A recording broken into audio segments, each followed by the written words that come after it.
Bonsoir ou bonjour, suivant quand vous regarderez la vidéo. Allez, je viens faire une petite météo énergétique. Ouais, c'est vraiment l'élan qui est là. Je vois que la semaine est passée très vite et que j'ai pas refait de live sur le transgénérationnel. Alors, par quoi je vais commencer? Est-ce que j'attends qu'il y ait du monde ou pas? Non, on verra bien. Hein. Bah déjà, je voulais savoir comment tu vas, toi qui vas regarder cette vidéo. Comment tu te sens? Je pense que cette vidéo, elle s'adresse vraiment aux personnes sensibles qui ressentent un petit peu les énergies, hein, les hypersensibles, les empathes, et puis tous ceux qui sont finalement sur le chemin de la vérité, qui sont dans ce chemin de déconstruction, de déconditionnement. Déjà, voilà, je voudrais dire merci à ceux qui témoignent un petit peu vos messages par rapport à mes vidéos, des concordances en fait entre ce que je peux raconter puis ce que vous vivez. Et donc ce matin, notamment, j'ai eu une personne pendant 1 heure. Je sais que voilà, vous êtes nombreux à vivre un petit peu les énergies en ce moment et que c'est difficile. Moi-même, je me suis pris des bons roller coaster, j'appelle ça. Des hauts, des bas, ça vient, ça attrape. Et du coup, c'est pour ça que je pense que je vais venir partager parce que y a plein de petits témoignages autour des énergies du moment. Alors, peut-être vous faites partie de ceux, je vais dire peut-être tu fais partie de ceux qui ont remarqué que ça fait quelques jours que l'énergie, elle est assez dense et assez lourde. Et du coup, ça vient travailler sur différents endroits. Salut Joanne. Donc, peut-être que tu es à fleur de peau au niveau de tes émotions. Peut-être que tu sens là des trucs au niveau du corps. Voilà, c'est lourd. Peut-être que ça a envie de pleurer. Qu'il y a de la colère. Qu'il y a même un découragement. De la fatigue. Donc ça c'est dès que l'énergie elle brasse un peu, on appelle ça comme des symptômes de l'ascension, on pourrait parler de ça. Ça peut être des douleurs physiques, des peurs de l'au-delà qui viennent nous submerger, là, qui remontent des gros paquets. Donc pourquoi je viens en parler ce soir? Déjà parce que peut-être toi si tu tombes sur la vidéo et que c'est ton cas, déjà ça fait toujours du bien de se sentir moins seul. Donc je pense qu'on est un petit paquet à ressentir là ces énergies en ce moment et du coup à devoir finalement accueillir tout un tas de choses qui peuvent se présenter. Donc au niveau du corps, les douleurs physiques, au niveau émotionnel très chargé.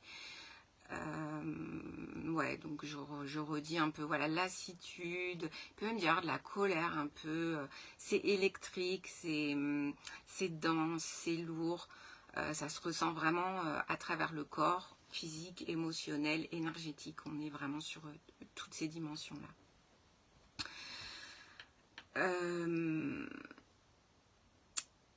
Qu'est-ce que je pourrais vous dire par rapport à ça? J'ai juste envie de poser là la différence entre peut-être la douleur et la souffrance. Donc peut-être que tu ressens là en ce moment de ces douleurs, qu'elles soient physiques ou émotionnelles, et ça fait comme des points de tension à l'intérieur de toi. La douleur en fait c'est ce qui va se manifester directement, puis la souffrance c'est peut-être ce qui va s'installer. D'accord? C'est finalement le fait de ne pas lâcher, c'est pas forcément la sensation, le problème, mais c'est la relation qu'on va entretenir avec ça.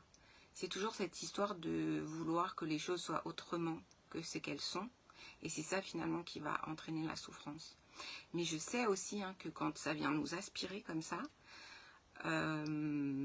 accueillir accueillir tout d'un coup, ça nous échappe, mais c'est quoi accueillir quand c'est comme ça, quand c'est tellement fort, ben c'est de rester tranquille, hein, vraiment. Avec ça, c'est l'invitation du jour, c'est vraiment accepter encore et toujours ce qui est, quoi. Et ce qui est épuisant, parce qu'il y a aussi beaucoup de fatigue, mais il y a comme une fatigue morale aussi. Donc des témoignages que je reçois, comme quelque chose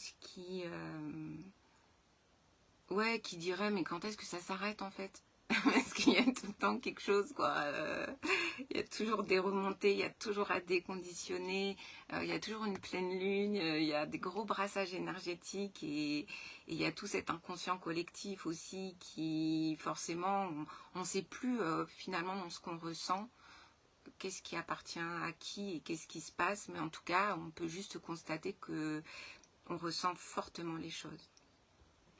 Donc voilà, peut-être juste de voir, voilà, peut-être séparer juste un tout petit peu qu'est-ce que la douleur, qu'est-ce que la souffrance, et voilà, la douleur comme quelque chose de ponctuel, la souffrance quelque chose qui pourrait s'installer derrière, dans la résistance à accepter ce qui est, ce qui me traverse, quoi que ce soit, émotionnellement, physiquement, tout.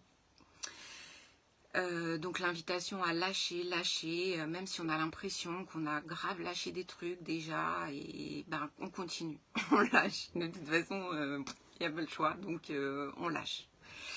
On lâche. Salut Angélique, merci pour tes petits likes, j'espère que tu vas bien. Je ne sais pas comment tu te sens en ce moment, comment tu perçois un petit peu les énergies autour de toi, comment les gens se sentent, est-ce que... Voilà, il y a des colères comme ça, des gens à fleur de peau, des gens qui ont envie de pleurer, voilà, commencer, voilà, des peurs et tout ça. Et du coup, ce que j'ai envie de dire, c'est que c'est comme si on vivait plein de petits mini-deuils en permanence. De qui on croyait être, et donc à chaque fois finalement c'est comme faire le deuil d'une identité de ce que je croyais. Donc c'est exactement ce qui se passe dans le deuil, hein. Ça peut être le deuil, ça peut être la mort de quelqu'un, ça peut être une séparation, et puis ça peut être tous nos propres changements internes qui sont à l'œuvre en ce moment.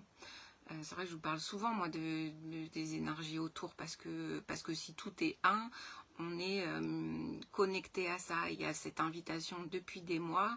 Je sais que j'ai l'impression de me répéter, mais je crois qu'on a vraiment besoin d'entendre encore et encore les choses, et surtout dans les moments comme ça où on a l'impression que tout nous échappe. Et du coup, si on reprend un petit peu les phases du deuil, je crois que c'est ça que j'ai envie de vous expliquer un petit peu ce soir, c'est le deuil. La première étape, c'est cette confrontation à l'absence. Donc tout d'un coup, il y a quelque chose qui n'est plus là, que ce soit une personne, hein, que ce soit quelque chose qui se passe à l'intérieur. Donc c'est cette confrontation, c'est ce qui va être mis un peu sous déni. Voilà, il peut y avoir tout cet émotionnel qui remonte. Ça devient inconfortable dans le corps. On peut même avoir comme des... Comment ? Ça peut modifier un petit peu le sommeil, l'alimentation, toutes ces choses-là. C'est un entre-deux, quoi. Et d'accueillir le deuil provoque comme un bouleversement interne. Et il va y avoir juste après, l'étape d'après, ça va être le besoin de comprendre. J'ai envie de comprendre ce qui se passe. Pourquoi, trouver des réponses aux questions. Et puis des fois, dans ces process de deuil interne, finalement, des fois, il n'y a rien à comprendre. Alors c'est vrai que des fois, moi, je vais vous parler de différents points de vue, ou par exemple, on va regarder du point de vue transgénérationnel, des fois, on peut trouver des choses. Mais là, en fait, dans l'époque de transition dans laquelle on est, de mon point de vue, il y a tellement des gros trucs que des fois, il n'y a même pas à comprendre, en fait, ce qui remonte, mais juste à se laisser traverser par. Et de vouloir des fois trop comprendre, c'est aussi ce qui peut créer cette résistance à accepter ce qui est. Des fois, il n'y a rien à comprendre, c'est juste comment je me laisse traverser. Après le besoin de comprendre, il y a les traversées véritablement de l'émotion. Hein. qui va entraîner comme une baisse d'estime de soi. Moi, à ce moment-là du truc de deuil, j'y vois vraiment cet entre-deux. Peut-être qu'il y en a qui ressentent ça, les sensibles qui me regardent, en ce moment d'avoir l'impression que dès qu'il y a un truc qui se désamorce, c'est comme on sent qu'il y a quelque chose de nouveau qui arrive, mais on ne sait pas quoi. Puis il y a cette fatigue de recommencer toujours tout à zéro, de repartir du point zéro. Et c'est hyper inconfortable parce que c'est un entre-deux. Puis tout d'un coup, effectivement, il peut y avoir une grosse baisse d'estime de soi, de cette lassitude d'avoir cette impression de ne plus rien savoir, de ne même pas savoir qui on est, puisque finalement c'est quelque chose qui va se redécouvrir à chaque instant. Donc baisse de l'estime de soi, on est vraiment là dans cette crise identitaire. Et puis après, il va y avoir comme une remontée. Dans tout process de deuil, il y a cette remontée, d'accord ? Dans cette remontée, finalement, l'idée, c'est à ce moment-là même où vraiment il y a ce lâcher-prise. Et puis ça va entraîner un réinvestissement, un apaisement. Pourquoi je vous explique ces étapes? C'est parce que où qu'on soit dans l'étape, c'est vraiment reconscientiser à chaque instant, même quand on ne se sent pas bien, que ça bouge, que c'est tout le temps en mouvement et qu'une étape va laisser place à une autre et qu'on ne va jamais rester coincé dans une étape, aussi difficile elle peut paraître. Et donc il y a comme une nouvelle identité qui apparaît, de nouvelles prises de conscience par rapport au deuil précédent. Et avec cette sensation d'être semblable mais à la fois différent. Et c'est là où après, clac, ça va comme repartir, comme on va réavoir des nouveaux élans du cœur, de nouvelles choses. Et c'est accepter finalement ce changement qui s'opère en soi et de laisser comme les choses se réorganiser à l'intérieur de nous aussi, dans tout ce brassage énergétique. Donc la fatigue, qu'est-ce qu'elle nous invite? Elle nous invite à nous reposer. Je vous inviterai aussi à boire beaucoup d'eau dans ces moments-là, parce que quand on vient accueillir vraiment ce qui est, après il y a l'homéostasie, le corps il va remettre les choses, mais peut-être il lui faut ces instants où on se pose avec lui, où on se repose, pour laisser cette réorganisation se faire d'elle-même, énergétique, physique, émotionnelle. Voilà. Et c'est vrai que quand il y a un gros deuil, on a le temps comme... Enfin, le temps. Si on peut parler de temps, comment je pourrais expliquer ça? Il pourrait y avoir qu'un deuil comme ça de temps en temps. Mais en ce moment, ce qu'on vit, c'est des micro-deuils qui ne font que s'enchaîner. À peine on a le temps de ressortir, que bim, hop, ça repart. Voilà. Donc je crois que c'est ce qui peut paraître compliqué en ce moment et en tout cas c'est les messages qui me sont envoyés témoignent de ça, de cette difficulté de dépasser la lassitude de ça, parce que ça prend beaucoup de place, mais parce que je crois que ça se traverse. Je ne sais pas si c'est très clair ce que je vous raconte, comme d'habitude Julie en intro, c'est pas très... Je vais lire vos petits messages. Alors, salut Frédéric, Angélique tu dis. Alors, Swan, toi tu lâches en criant, super, super Swan. Bah ouais, tu vois, chacun ses techniques. Quel âge t'as Swan, rappelle-moi. Je suis contente qu'il y ait des enfants aussi, c'est cool.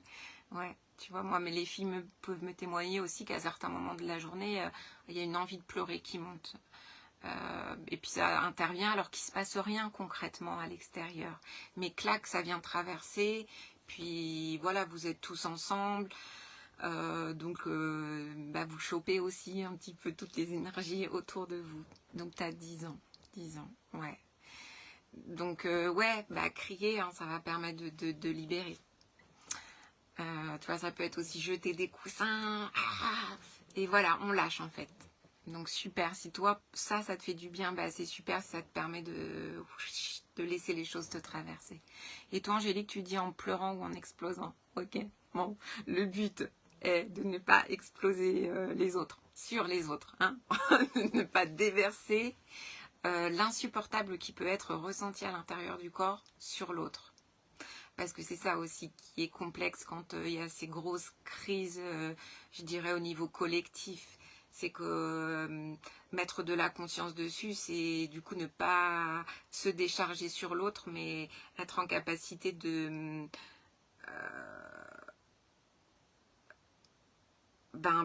comme il dit Swan, de crier, mais peut-être pas sur les gens. Vous voyez le petit truc. Et après, on fait comme on peut. Hein. Alors, des fois, on va se décharger, mais peut-être que l'autre en face, à ce moment-là, il a peut-être aussi besoin de cette décharge. Donc, pas de jugement. On fait comme on peut, comme ça vient. On essaye de se foutre la paix au maximum en ce moment. Hein. Le pire étant d'accompagner et donner l'ordre OK, tu débranches. Et là, c'était tellement pas prévu, tellement jeune que perso, depuis 2017, je me suis pas remise. Ok. Et encore dans l'acceptation, mais hyper dur et tellement injuste, même si... Ok. D'accord. Ouais, donc là, on est sur un deuil au niveau d'une personne perdue. Donc voilà, c'est tous les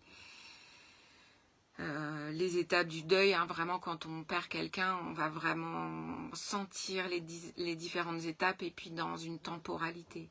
Alors que là, tout ce qui émerge au niveau sociétal, inconscient, collectif, ça s'enchaîne, et du coup, on est complètement perdu entre les différentes phases. Tu vois ce que je veux dire? Par contre, c'est aussi dur pour moi et Swan, qui était hyper fusionnel aussi avec notre cousine. D'accord. Swan, tu veux pas te coucher du coup? Bon, tu regardes la fin. Ok, tu cries seul et ça fait du bien. D'accord. Et ouais. Et donc, ça revient finalement le deuil à cette séparation, aussi la douleur d'être séparé de l'autre. Et finalement, nos process de deuil interne, c'est exactement la même chose. C'est la sensation d'être séparé de quelque chose de plus grand. Et qui finalement débouche sur la souffrance.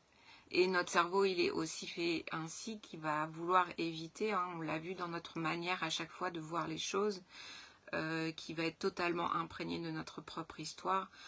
Tout notre fonctionnement va être mis en œuvre pour nous éviter de souffrir. Donc on va être comme dans l'évitement. Et c'est cet évitement de la douleur que l'on peut ressentir qui va entraîner la souffrance de fait, parce que c'est comme une résistance. L'évitement, c'est faire comme si ça n'était pas là, parce que la douleur, elle est tellement difficile, douloureuse pour les humains que nous sommes, que finalement on la rencontre pas vraiment. On a l'impression qu'on la rencontre, qu'on la traverse, mais en fait non. Et c'est ça qui va faire qu'aussi la souffrance, elle va s'installer sur la durée. Voilà, là c'est vrai que je vous parle plus de nos propres deuils internes, hein, que le deuil où on perd les gens, mais c'est pareil. Mais je sais pas si vous voyez la texture de ce que j'essaye de transmettre ce soir.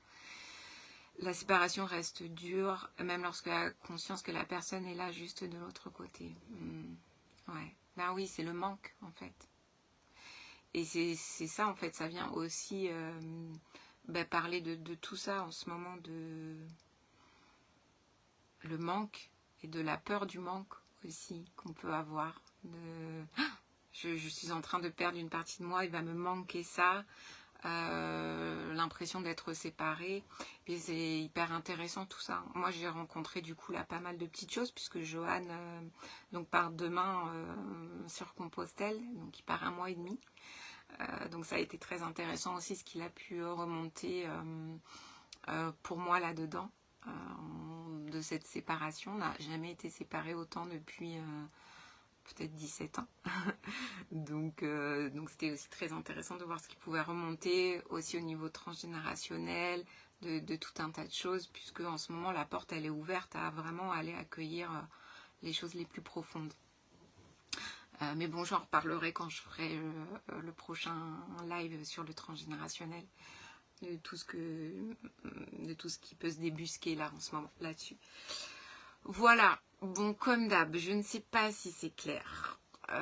Ce que je sais, c'est que quand j'ai écrit le petit texte là pour ce qui s'était passé avec Camille, Elle m'a vraiment mis ça en lumière. C'est vrai que quand je viens, des fois, j'ai l'impression qu'en fait, je répète tout le temps la même chose, accueillir ce qui est, parce que voilà.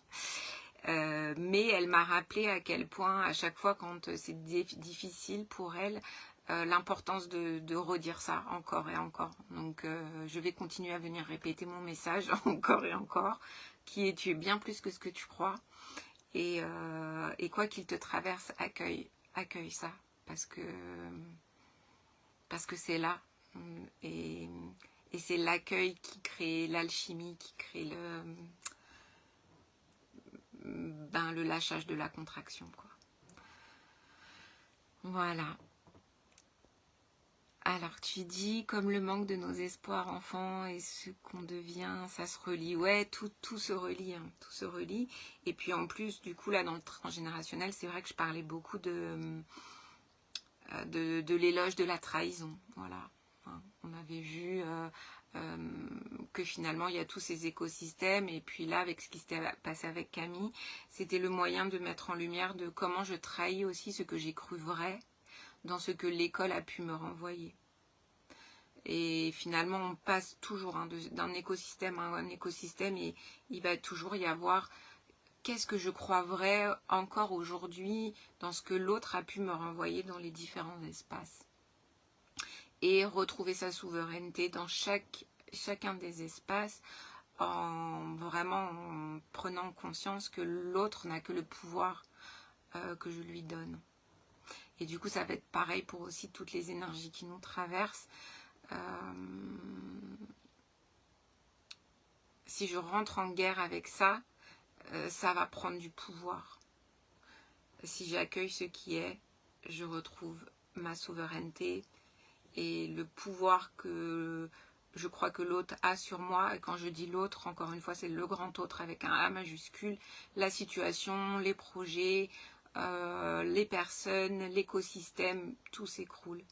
Et donc, en ce moment, encore plus d'actualité de lâcher, accueillir, pour retrouver sa propre souveraineté, pour être encore plus enraciné pour tout ce qui est à venir. Voilà. Et je ne veux pas avoir un truc alarmiste sur ce qui arrive. Mais après, voilà, moi, c'est dans mes ressentis, comment voilà, et on est tous connectés un petit peu à ça. Donc, c'est, voilà, accueillir, en fait. Mais il n'y a rien d'autre à faire. Je vous le dis, après 20 ans de recherche dans toutes ces dimensions-là, accueillir. On pleure, on est vraiment en présence avec ça. Voilà. Ça, c'est chouette. Bravo, Joanne. Ouais. Joanne, il nous racontera. Peut-être que je pourrais même l'interviewer sur son petit pèlerinage. Et du coup, c'est marrant parce que du coup, Joanne part demain, mais lui aussi, dans tout ce qui se passe là, il doit accueillir des douleurs juste avant de partir. Il a déjà décalé un petit peu, mais là, il part vraiment demain. Donc, à voir comment tout ça, ça va se transmuter sur le chemin. Et on est tous connectés entre nous, c'est ça qui est chouette. Ouais. Et c'est tout l'intérêt, je trouve, des réseaux sociaux aussi, de sentir cette reliance dans tous ces moments où on croit qu'on est tout seul à vivre les choses, et voir qu'en fait, c'est collectif. Et que justement, on peut aussi accueillir tout ça collectivement pour que ça puisse avoir un impact collectif aussi. Voilà, je vais m'arrêter là. Donc voilà, ce qu'il y a à retenir, prendre en conscience tous les micro-deuils qu'on vit en ce moment, et accepter vraiment le flou là-dedans, de ne pas savoir où ça va, de sentir comme une transition interne, mais de sauter dans l'inconnu, encore et encore. Voilà. Angélique, tu dis ça va être chouette, Joanne, de te reconnecter à toi-même pour encore plus donner et te libérer. Trop bien. Ça va être un beau voyage. Et pour nous aussi, je pense. Donc voilà, donc je vous fais des gros bisous. Et puis, quand l'élan est là, je reviens pour la suite du transgénérationnel, qui n'est qu'un moyen d'observer les choses, mais pas du tout une fin en soi. Voilà. Je vous fais des gros bisous et bonne, comment je pourrais dire, bonne vivance énergétique et bonne chance surtout. Bisous, bisous.